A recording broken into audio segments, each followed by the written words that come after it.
네, 오늘 말씀은 예수님께서 천국을 소개하시는 가운데에 천국은 마치 자기 아들을 위하여 혼인잔치를 베푼 임금과 같다라고 말씀하십니다.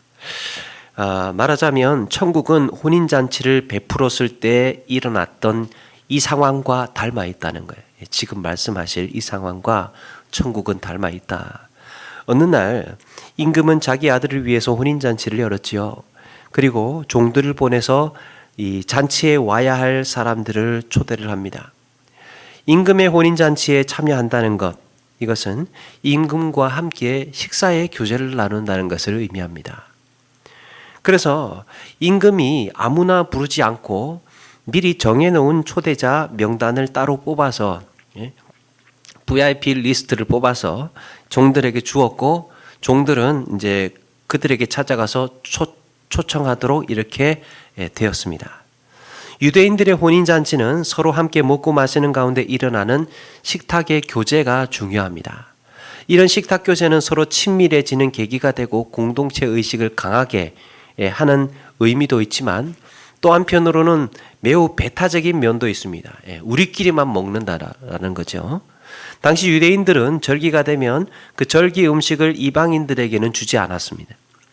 먹으려면 할례를 받아야 했습니다. 개종을 해야 했던 거죠. 또 비난받을 만한, 또 책잡을 만한 사람들이나 죄인들과도 함께 식사를 나누지 않았습니다. 심지어는 바리새인들은 바리새인들끼리만 식사를 했습니다. 그러니까 임금이 주최하는 혼인잔치에 청함을 받는다는 것은 매우 영광스러운 일이고, 정말 그 중에서도 선택받은 사람들만, 아주 까다로운 그 선택 자격 기준을 통과한 이런 VIP들만 참석할 수 있는 자리였다는 거예요. 그렇게 해서 임금이 선별적으로 초청자들을 불렀는데, 이게 웬일입니까? 청함을 받은 사람들이 오기를 싫어합니다. 놀랍지 않습니까? 임금이 초대를 했는데, 임금이 초대를 하면 열일 제쳐놓고 꽃단장하고 가야지, 이걸 거부하고 있습니다. 이 소식을 들은 임금은 여기에서 특별한 반응을 보이지 않고 다시 또 종들을 보내서 그들에게 동일한 사람들에게 보내서 초대를 합니다. 이번에는 좀 더 구체적이고 정중하게 초청을 하죠. 4절에 보니까 나의 소와 살찐 짐승을 잡고 모든 것을 갖추었으니 혼인잔치에 오소서. 지금 이렇게 부탁하고 청할 정도가 아니죠. 종들은 이 사람들한테 가서 왕의 혼인잔치가 몇 날 며칠 날 있다. 이제 임금이 당신 오라고 하셨다라고 전하면 그걸로 끝나는 건데, 이제 입장이 바뀌었는지 소 잡아놨다고, 살찐 짐승 만들어놨다고, 이 잔치에 모든 것 다 준비해놨으니까 당신은 몸만 오면 된다고, 이렇게 지금 오히려 뭔가 입장이 바뀌어서 종들이 가서 사정을 하고 있는 거예요. 혼인잔치를 치르기에 부족함이 없는 충분한 음식과 모든 준비가 갖추어졌으니까 이제 오시기만 하면 됩니다. 와달라고 이렇게 사정을 하고 있습니다. 왕의 거듭된 이런 정중한 초청에도 불구하고 그들은 여전히 관심을 갖지 않습니다. 오히려 왕이 보낸 종의 말에 들은 척도 하지 않고, 들은 척도 안 해요. 그러면서 사람들은 밭으로 볼일 보러 가고, 어떤 사람은 자기 사업을 하러 갑니다. 심지어 어떤 사람은 종을 잡아다가 모욕을 하고 죽이기까지 하는 거예요. 있을 수가 없는 일이 일어났습니다. 임금의 명을 받고 초대하러 간 종들은 임금의 명을 받았다라는 것은 왕의 권위로 보낸 그 왕의 사신들 아닙니까? 그런데 이들을 욕보이고 죽이기까지 했다? 이거는요, 임금에 대한 부인할 수 없는 반역이었던 겁니다. 그래서 임금이 어떻게 합니까? 군대를 동원해서 살인자들을 다 처형하고 동네를 불살라버립니다. 그리고 다시 종들을 성읍의 내거리로 보내서 만나는 사람들을 다 초대해 오라고 합니다. 만나는 사람들만. 여기에는 악한 자나 선한 자나 할 것 없이 닥치는 대로 다 데리고 오라는 거예요. 다 필요 없어. 리스트고 뭐고 VIP 명단이고 뭐고 다 필요 없으니까 이제 다 데리고 와. 그러니까 어느새 혼인잔치는 삽시간에 손님들로 가득 채워졌습니다.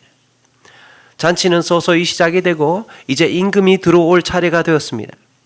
당시에 이런 잔치가 열리게 되면 이 잔치를 여는 주인공이 처음부터 등장을 하지 않고 손님들부터 다 그 연회장에 다 들어오고 난 다음에 이 잔치의 주인공은 마지막에 등장을 합니다. 그래서 자, 신사숙녀 여러분, 이제 이 혼인잔치를 베푸신 임금께서 입장하십니다 하는 거죠. 그러면 이제 혼인잔치에 온 하객들이 다 일어나서 임금을 맞이하는 겁니다. 그렇게 임금이 등장하고 감사의 덕담을 나누고 즐거운 혼인잔치가 이제 본격적으로 시작될 판이었어요. 그런데 문제가 하나 생깁니다. 임금이 입장을 하는데 혼인잔치에 예복을 입지 않은 한 사람이 임금의 눈에 들어왔던 거예요. 임금이 그 사람에게 이렇게 말합니다. 12절, 친구여, 어찌하여 예복을 입지 않고 여기에 들어왔느냐. 꿀먹은 버그랩처럼 말을 하지 못합니다. 그러니까 임금은 사환들에게 명령을 해서 이 사람 손발을 묶어서 바깥 어두운 데 내던지라고 합니다. 예복 때문에 문제가 생겼습니다. 여기서 예복은 혼인잔치 때에 반드시 입어야 할 옷입니다. 오늘날에도 중요한 행사가 있을 때 걱정을 하죠. 야, 이거 뭘 입고 가나 걱정하지 않습니까? 중요한 뭔가 좀 예를 차려야 되고 갖춰야 되는 행사가 있을 때는 단정한 옷을 차려 입어야 합니다. 예복을 갖추어 입어야 하는 것이죠. 몸빼라든지 무릎 튀어나온 이 추리닝이라든지 이런 것 입고 갈 수는 없지 않습니까? 나름대로 단정한 옷을 입고 가야 됩니다. 그런데 당시에는 이런 예복을 행사를 주최하는 쪽에서 나누어 주었다고 합니다. 이날 혼인잔치에서도 합당한 예복을 나누어 줬을 겁니다. 그런데 그 중에 한 사람이 그걸 무시하고 예복을 입지 않았던 거예요. 에이, 귀찮아 라고 했든지 그 예복을 입어야 하는 이런 것을 그렇게 중요하게 생각하지 않았던 거죠. 이것은 혼인잔치를 욕보이는 매우 무례한 행동이었습니다. 그것도 임금의 잔치 자리에서 이런 일이 있었다는 것은 도저히 용납할 수 없는 행동이었습니다. 그러면서 예수님은 마지막에 청함을 받은 자는 많되 택함을 받은 자는 적으니라 하시면서 이 비유가 끝이 납니다. 오늘 말씀에서 우리가 주목해 보아야 할 것은 바로 이 예복입니다. 예복. 예복을 입은 자들은 혼인잔치에 참여를 했고 예복을 입지 않은 자는 손발이 묶인 채 연회장 바깥으로 내쫓겨났습니다. 그렇다면 예수님은 이 비유를 통해서 우리에게 무엇을 말씀하려고 하시는 걸까? 혼인잔치에서 예복의 의미하는 것은 무엇일까? 혼인잔치에서 예복이 의미하는 것이 뭔가? 또 우리의 신앙의 삶에서 돌아보아야 하는 것이 무엇인가 함께 나누어 보겠습니다. 자, 오늘의 혼인잔치 비유를 좀 더 선명하게 알기 위해서는 우리는 이 비유의 발단이 되고 있는 예수님께서 이 말씀을 하시고 있는 계기가 되는 그 앞의 내용으로 잠시 돌아가 보아야 됩니다. 예수님께서 성전에 들어가서 가르치고 계실 때 대제사장들과 백성의 장로들이 나와서 이런 말을 하죠. 네가 무슨 권위로 이 일을 하느냐? 무슨 권위로 이 일을 하느냐? 대제사장들과 장로들이 예수님의 권위에 의문을 제기합니다. 이들은 예수님의 권위를 인정하지 않았습니다. 오히려 자신들이 권위자가 되어서 당신이 뭔데 말이야 지금 여기서 이러고 있느냐고 따지고 있는 거죠. 바로 권위의 문제가 발단이 돼서 예수님은 지금 3차례나 연이어서 비유의 말씀을 하고 계시는 겁니다. 권위의 문제 때문에. 그렇다면 이 의복의 의미를 이 예복의 의미를 찾기 위해서는 권위의 문제가 실마리가 된다는 것을 알 수 있죠. 자, 그러고 보니까 예수님께서 말씀하신 이 3가지 비유를 다시 한번 보니까 공통점이 있어요. 예수님께서 하신 3가지 비유가 무엇입니까? 첫 번째는 아버지가 이 2 아들을 포도원으로 일하러 보내는 2 아들 비유. 그리고 또 주인이 포도원을 농부에게 새로 주고 떠난 포도원 농부의 비유. 첫 번째는 두 아들 비유, 그리고 포도원 농부의 비유. 그리고 세 번째가 오늘 말씀 혼인잔치 비유입니다. 자, 이 세 가지 비유에서 공통점은 모두가 권위를 무시하고 있습니다. 첫 번째 비유에서 아버지는 맏아들에게 포도원에 가서 일을 하라고 보냅니다. 그런데 아버지 앞에서는 이제 가겠다고 했다가 실제로는 가지를 않았죠. 이 맏아들은 겉으로는 아버지의 권위에 복종하는 듯 보였으나 속으로는 업신여기고 있습니다. 맏아들은 아버지의 권위를 속으로 우습게 보고 있는 거예요. 두 번째, 포도원 농부의 비유에서도 추수 때가 되어서 열매를 받으려고 주인이 종들을 보냈을 때 그 종들을 어떻게 합니까? 심하게 때리고 돌로 치고 죽이기까지 하죠. 주인의 명을 받아서 온 종들에게 이렇게 했다는 것은 결국 주인의 권위를 인정하지 않고 깔보고 무시했다는 것입니다. 오늘 혼인잔치에서도 초대받은 자들도 같은 반응을 보입니다. 임금의 혼인잔치 초청에는 들은 채 많지 하지를 않나 오히려 임금이 보낸 종들을 잡아다가 조롱하고 모욕하고 죽이기까지 합니다. 임금의 권위가 말이 아니었던 거예요. 임금이 보낸 사신을 저렇게 해놨으니 임금은 뭐가 되겠습니까? 이렇게 세 비유 모두 권위를 무시하고 조롱하고 있습니다. 자, 그런데 이 세 가지 비유에 또 하나의 공통점이 있습니다. 세 비유에서 아버지, 주인, 임금의 권위를 무시하고 거역하고 조롱했던 자들은 모두 버림을 받고 그 다음에 이들을 대신해서 새롭게 선택된 자들이 있었다는 거예요. 이 세 비유 모두가 새롭게 선택되는 자들이 있었습니다. 첫 번째, 아버지가 맏아들에게 포도원에 들어가서 일을 하라고 했을 때 맏아들이 따르지를 않았죠. 그러니까 아버지는 둘째 아들을 선택을 해서 포도원에 보냅니다.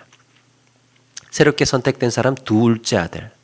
두 번째 비유에서도 처음 계약을 맺었던 포도원 농부를 대신해서 제때의 열매를 바칠 만한 농부들로 대체가 됩니다. 이들이 하나님 나라를 유업으로 받게 될 것입니다. 세 번째 비유에서도 임금이 초청했던 그 선별된 그 VIP들, 그들을 대신해서 이제는 이 다른 손님들, 그냥 닥치는 대로 들어온 그 손님들로 혼인잔치가 채워지게 됩니다. 이렇게 세 비유 모두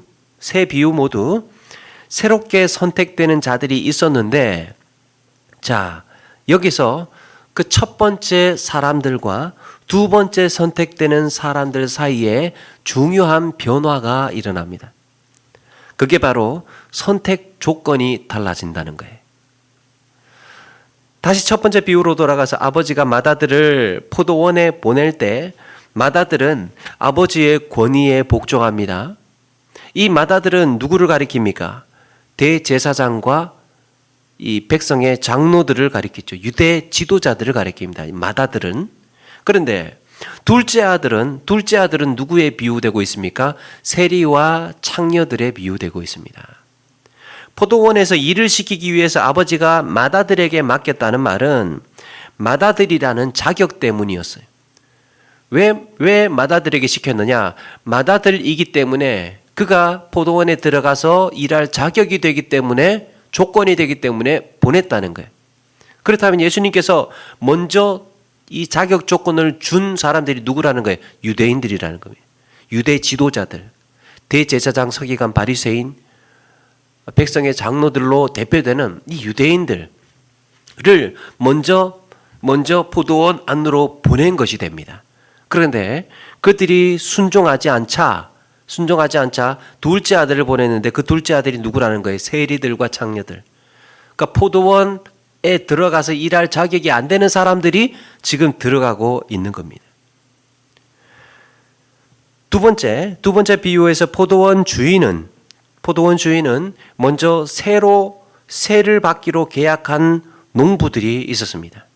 그런데 이 농부들이 주인의 권위에 복종하지 않고 그 포도원 자체를 자기네 것으로 만들기 위해서 상속자의 그 상속인의 주인의 아들을 죽이게 됩니다.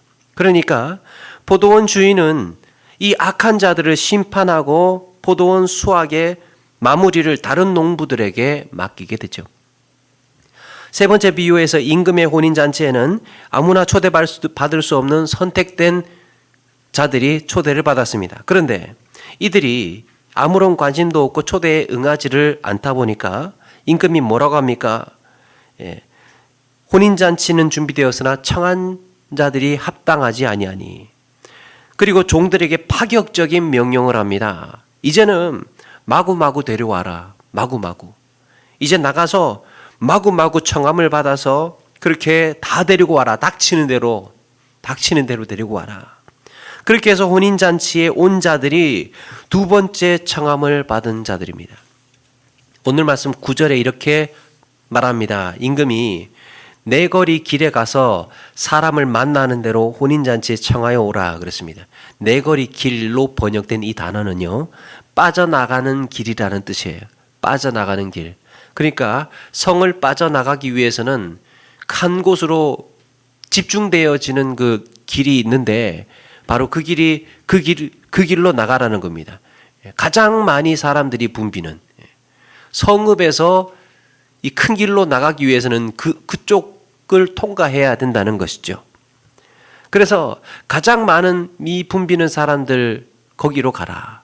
근데 사람이 붐비는 대신에 거기에는 이방인들도 있었고 죄인들도 있었고 거지들도 있었고 부장한 사람들도 있었습니다. 사람이 많이 모이는 곳이다 보니까 여기저기 이 사람 저 사람들 다 모여 있었던 겁니다. 누가복음에는 이렇게 표현합니다. 가난한 자나 장애인이나 소경들 저는 자 할 것 없이 다 데리고 오라 그랬습니다.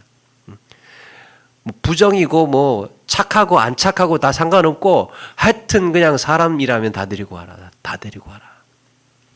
임금의 혼인잔치에 초청받기에는 누가 봐도 합당하지 않은 자들이에요.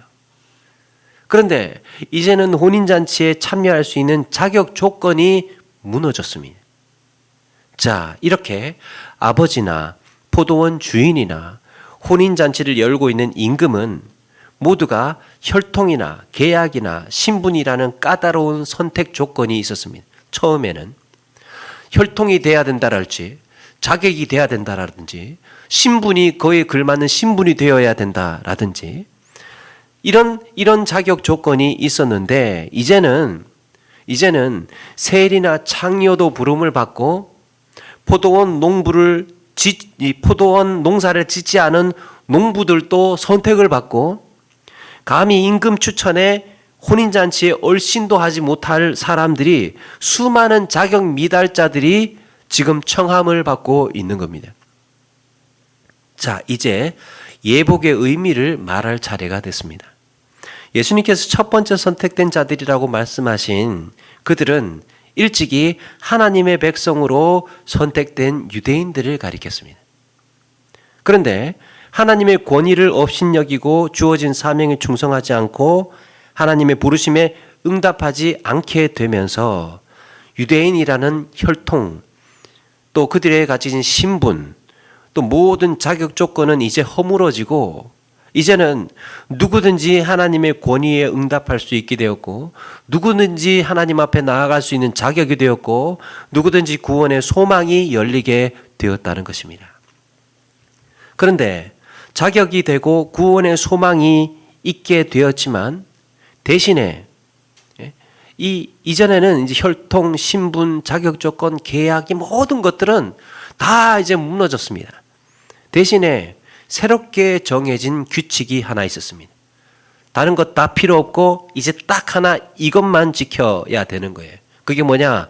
바로 예복을 입어야 했던 겁니다. 이제는 신분이고 혈통이고 계급이고 자격이고 뭐고 다 필요 없고 이것 하나만 지켜라. 예복 입어라. 그래서 예복은 천국 백성이 되기 위한 단 하나의 조건입니다. 여기서 예복은 지금까지 예수님께서 비유로 말씀하신 이 모든 내용의 결론입니다. 둘째 아들을 부른 것, 또 새롭게 이 열매 맺을 만한 농부들을 다시 부른 것, 혼인잔치에 이제 마구마구 막 다 들어오도록 그렇게 한 것, 이 모든 것에 하나로 집중이 됩니다. 예복만 입으면 돼. 예복만 입으면 돼. 그렇다면 예복이 의미하는 것이 더 이제 중요해졌습니다. 이게 뭘까? 이것은 권위와 관련된 예수님의 세 가지 비유를 종합해 보면 알 수 있습니다. 자, 포도원에 들어가서 일할 자격이 되지 않는 세리나 창녀와 같은 둘째 아들. 이 둘째 아들이 포도원에 들어갈 수 있었던 이유가 무엇입니까? 둘째 아들이 인정받을 수 있었던 이유가 무엇입니까? 뉘우치고 순종했기 때문이에요. 둘째 아들로서 인정받을 수 있었던 단 하나의 이유, 뉘우치고 순종할 줄 알았습니다. 예수님은 이것을 뉘우치고 믿는 것이라고 표현했습니다. 여러분, 순종이나 충성은 믿음의 또 다른 표현이라고 그랬죠. 순종하는 것은 믿기 때문에 순종하는 것입니다. 그리고 두 번째, 포도원 농부 비유에서 누가 하나님 나라의 유업으로 받는다고 말씀합니까? 주인이 맡긴 포도원에 열매를 제때 바칠 자들이죠. 열매를 제때 바칠 자들. 이들이 신분이 무엇인지, 이들의 혈통이 무엇인지, 이들이 가지고 있는 능력과 자격이 무엇인지 다 필요 없고 열매를 제때 바칠 만한 사람, 그 자격이에요. 이들은 열매를 받으러 온 주인을 기다리면서 성실하게 자기에게 주어진 사역에 충성하는 자들입니다. 충성하면 돼. 끝. 한마디로 말해서 아버지의 권위, 주인의 권위, 임금의 권위에 즉각 순종으로 반응하고 믿었던 자들입니다. 그 권위 앞에 즉각 순종으로 반응하고 믿었던 자들. 이것이 천국 혼인잔치에서 우리가 입어야 할 유일한 예복입니다. 예복. 자, 그런데 이 예복은 단순히 순종으로 반응하고 믿어야 천국 백성이 된다는 정도로 끝나는 게 아니라, 그 정도가 아니라, 하나님의 권위 앞에 우리의 마음가짐이 어떠해야 하는지도 가르쳐 줍니다. 하나님의 권위 앞에 어떠해야 하는가? 성경에서 하나님의 권위를 직면한 사람들의 반응이 어떻습니까? 하나님을 마주했을 때, 하나님의 권위 앞에 마주했을 때 그들의 반응이, 요단강을 건넌 여호수아 앞에 하나님의 군대 장관이 나타났을 때 여호수아의 반응이 어떻습니까? 두려워서 얼굴을 땅에 대고 바짝 엎드렸다고 합니다. 두려워서 얼굴을 땅에 대고 바짝 엎드렸다고 합니다. 얼마나 두려웠으면. 야곱이 베델에서 하늘 문이 열리고 하나님의 음성을 듣고 그리고 나서 뭐라고 합니까? 이에 두려워하여 이르되 두렵도다 이곳이요. 야곱은 깨고 나서 부들부들 떨면서 소름이 돋았습니다. 여기가 하나님의 집이었구나. 여기가 하늘의 문이었구나. 온몸에 소름이 끼쳤습니다. 두렵고 떨림이 있었다는 거예요. 이사야 선지자는 만군의 여호와 하나님을 뵙고 나서 이렇게 반응합니다. 화로다 나여 망하게 되었도다. 망하게 되었도다. 하나님의 권위 앞에 선 자들은 하나같이 이렇게 두렵고 떨림이 있었습니다. 시편 기자는 하나님께서 권위로 옷 입으셨다고 말씀합니다. 하나님이 입으신 것은 권위. 시편 39편 1절에 여호와께서 다스리시니 스스로 권위를 입으셨도다. 시편 104편 1절에 여호와 나의 하나님이여 주는 심히 위대하시며 존귀와 권위로 옷 입으셨나이다 그랬습니다. 그렇다면 그 앞에 선 우리에게 필요한 예복, 하나님의 권위 앞에 우리가 갖추어야 할 예복은 권위에 대한 반응이에요. 바로 여기서 즉각적인 순종과 믿음의 반응이 나오는 것입니다. 권위 앞에 선 자의 반응. 우리 영혼이 하나님의 권위 앞에 벌벌 떠는 두려움이 있어야 합니다. 그래서 하나님 앞에 즉각적인 순종과 믿음의 반응을 좀 더 실제적이고 좀 더 생동감 있게 말하자면 하나님의 권위 앞에 두려움과 떨림을 가진 자입니다. 우리의 이 순종과 믿음을 좀 더 살아있고 생동감 있게 표현하자면 하나님의 권위 앞에 두려움과 떨림을 가진 것입니다. 두려움과 떨림. 여러분, 이 두려움과 떨림은 우리의 순종과 믿음의 생명력을 불어넣는 매우 중요한 묵상의 재료예요. 두려움과 떨림. 또 매우 깊이 다루게 되는 신학적인 주제이기도 합니다. 두려움과 떨림.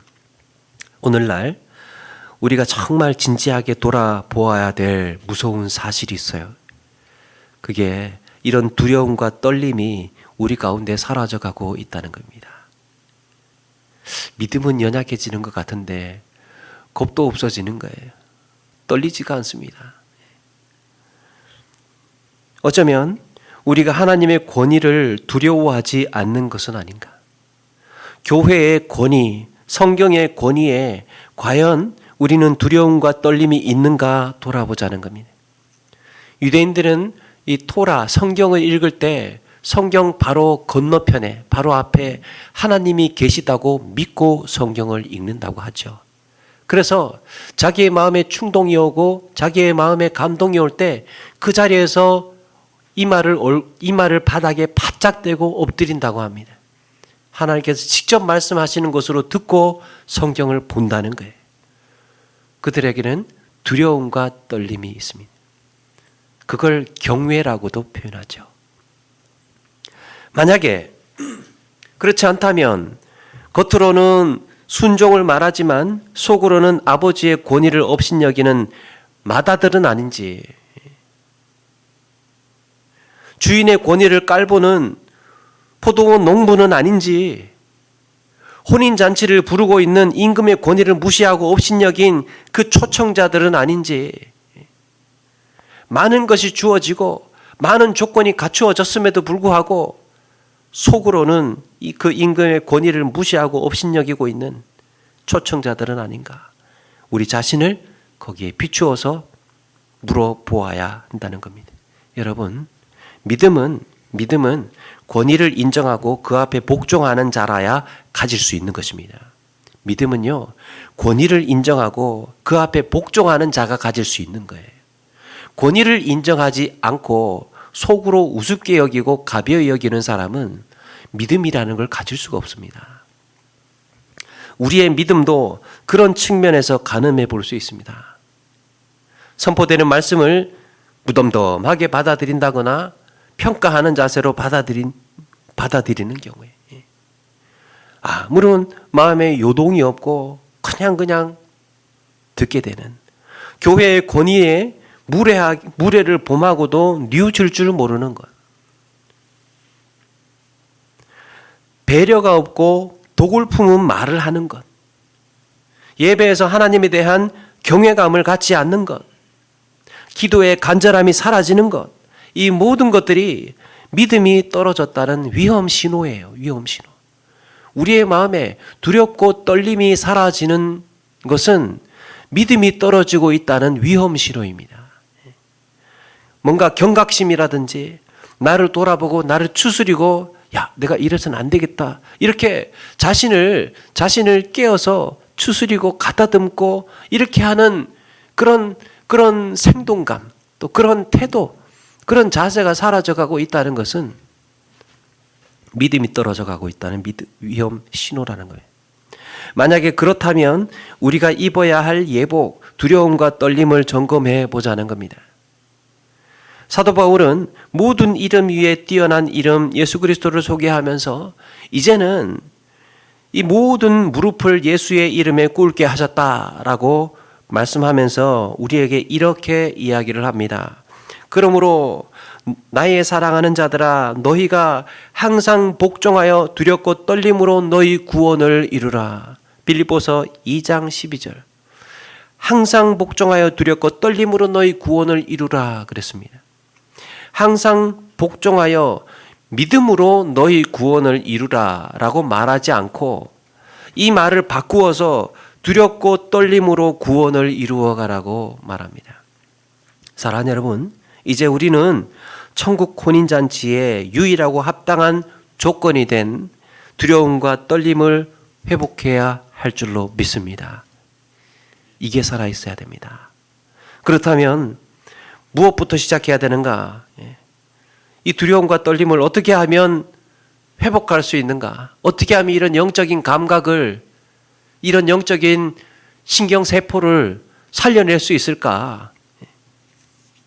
혼인잔치 비유에서 잔치에 참여할 수 있는 유일한 조건이 예복이었다면 이와 유사한 말씀이 있죠. 바로 달란트 비유입니다. 그 달란트 비유에서 이렇게 바꾸어서 예수님께서 말씀합니다.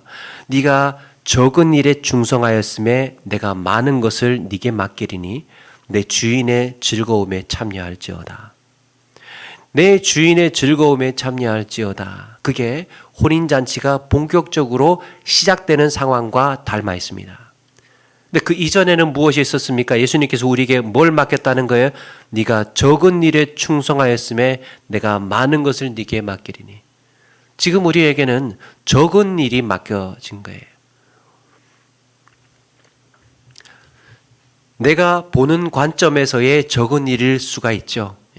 나는 좀 더 높은 퀄리티의 일을 할 수 있는 자질이 되는 사람인데, 또 나는 더 이 큰 일을 할 사람인데, 나는 이렇게 자잘하고 이 보잘것없고 이런 일을 할 정도의 수준이 아니라 나는 좀 더 이 뛰어나고 뭔가 더 큰 일을 해야 되는 사람인데, 주님께서 우리에게 그보다, 그 수준보다, 그 눈높이보다 더 적은 걸 맡겼다는 거예요.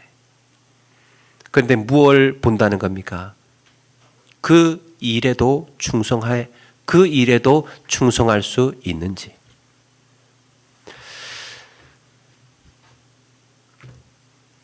적은 일부터 시작하는 겁니다. 적은 일부터. 별것 아닌 것으로 보이는 일에 충성하는 거예요. 우리의 영적인 세포를 살려내는 방법. 아니, 지금 내가 살기 바쁜데 언제 그걸 하고 있냐고, 언제. 이렇게 생각되어지는 일. 내가 예수 믿은 지가 몇 년인데, 내 직분에 그런 자잘한 일을 내가 지금 해야 되느냐고, 이렇게 생각되어지는 일. 여러분, 그게 적은 일입니다. 적은 일. 나 자신에게 가만히 우리는 물어보아야 됩니다. 내가 등한히 여기고, 내가 들은 척도 하지 않고, 내가 소홀하게 생각했던 내 신앙생활의 모습은 무엇인가?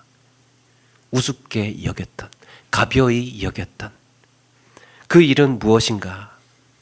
믿음은 가만히 내버려 둔다고 되는 게 아니에요. 믿음은 나는 예수 믿어, 끝, 이걸로 끝나는 게 아닙니다. 하나님의 권위 앞에 두렵고 떨림으로 끊임없이 반응하고 다잡고 추스리는 가운데에 지켜지는 거예요.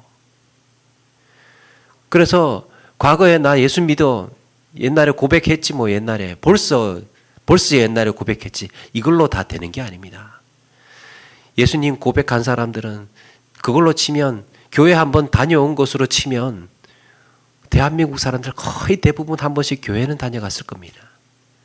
중요한 것은 지금 내가 두렵고 떨리느냐, 지금 내가 하나님의 권위 앞에 두렵고 떨림을 가지고 있느냐, 순종으로 믿음으로 반응할 준비가 되어 있느냐, 그게 중요하다는 겁니다. 그래서 매 순간마다 이렇게 나를 다잡고, 내가 이래서는 안 되지, 추스리고 다시 나를 점검하고 나를 돌아보고 자기 자신을 자극하고, 이렇게 끊임없이 뭔가 이런 살아있는 생동감, 생명력이 있어야 믿음이 유지되고 지켜지는 거예요.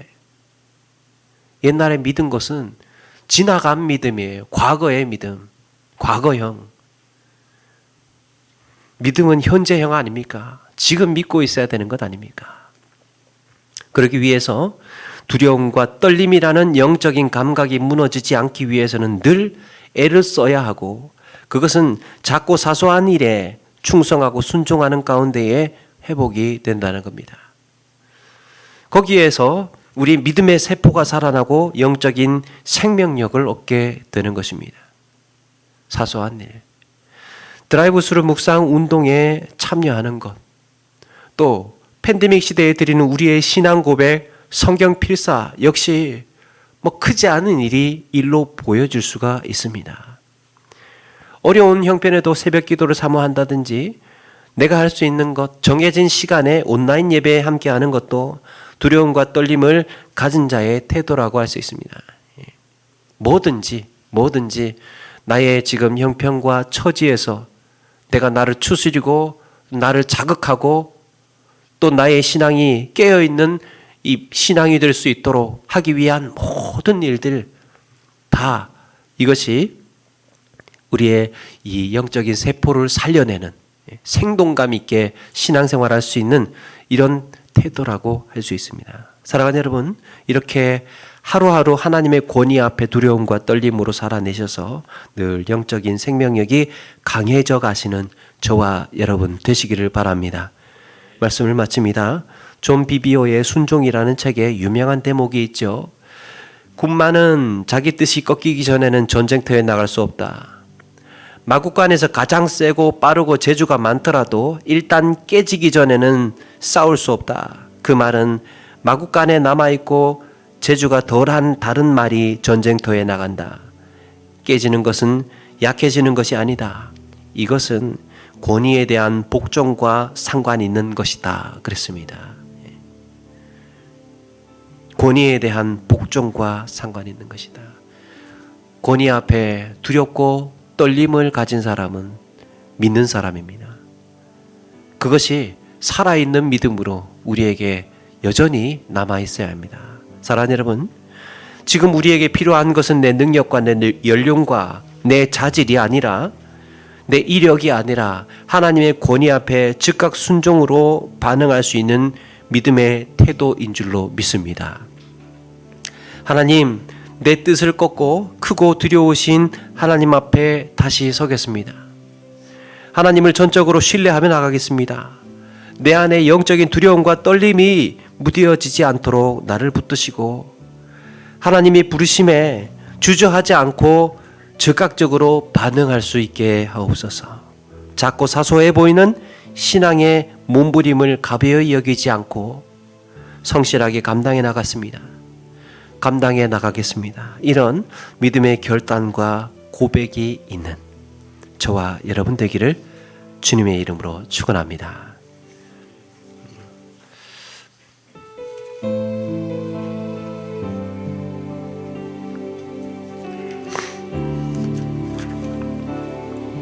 수많은 무리들 줄지어 그분을 보기 위해 따르네. 평범한 목수이신 그분 앞에 모든 무릎을 꿇어 경배하네. 모든 문제들 하나하나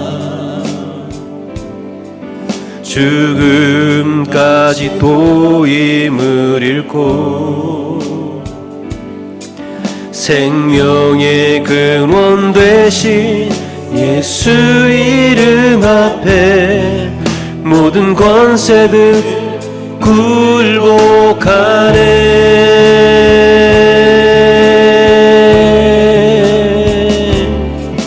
예수 이름 높이세 능력의 그 이름 예수 이름 높이세 능력의 그 이름 예수 이름을 부르는 자 예수 이름을 믿는 자 예수 이름 앞에 나오는 자 복이 있도다. 우리 2절 찬양하면서 준비한 예물 드리겠습니다. 나의 계획이 실패하고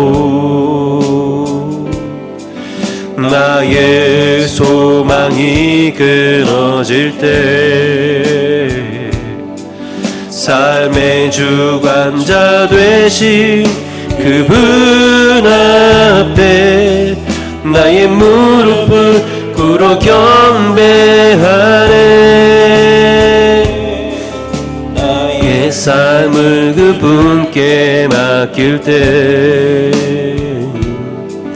비로소 나의 마음 평안해. 구원의 반석 되신 예수 이름 소리 높여 찬송하네. 예수 이름 높이세. 예수 이름 높이세. 능력의 그 이름 예수 이름 높이세. 구원의 그 이름 예수 이름을 부르는 자 예수 이름을 믿는 자 예수 이름 앞에 나오는 자 복이 있도다. 예수 이름 높이세. 예수 이름 높이세. 능력의 그 이름 예수 이름 높이세. 구원의 그 이름 예수 이름을 부르는 자 예수 이름을 믿는 자 예수 이름 앞에 나오는 자 복이 있도다. 아멘. 네, 우리 오늘 말씀 기억하면서 잠시 한번 기도하며 나가기를 원합니다. 하나님, 우리의 마음에 이런 영적인 감각이 살아날 수 있도록 하나님의 권위 앞에 두려움과 떨림으로 반응할 수 있는 그런 살아있는 믿음으로 살기를 원합니다. 하나님, 우리의 마음을 돌아보게 해주시고 우리의 내면에 가지고 있는 우리의 생각들을 다 꺾고 주님의 권위 앞에 복종으로 순종으로 반응하는 믿음의 사람들 되기를 결단하고 다짐하겠습니다. 하나님, 이런 기도의 제목으로